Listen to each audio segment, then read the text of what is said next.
وہ پوچھتی ہے کہ کیوں ضرورت ہے کہ سعودی عربیہ میں جو چور ہوتے ہیں کہ ان کا ہاتھ کاٹا جائے؟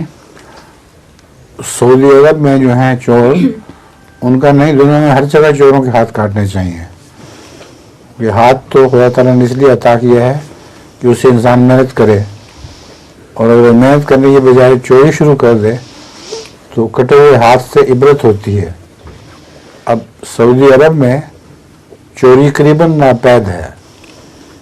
وہ ہاتھ کٹنے کے، جن کے ہاتھ ٹنڈے ہو گئے ہیں ان کو دیکھ کر لوگ عبرت پکڑتے ہیں، اور سب کو پیار ہے اپنے ہاتھ سے. تو یہاں تو چور جو ہیں وہ لوگوں کے ہاتھ کاٹ لیتے ہیں. امریکہ میں ہاتھ کاٹنے پر، چور کے ہاتھ کاٹنے پر تو اعتراض ہے، لیکن چور چلتے پھرتے عورتوں کے ہاتھوں کو مار کے کاٹ لیتے ہیں تاکہ ان کو زیر ہوتا ہے آسانی سے.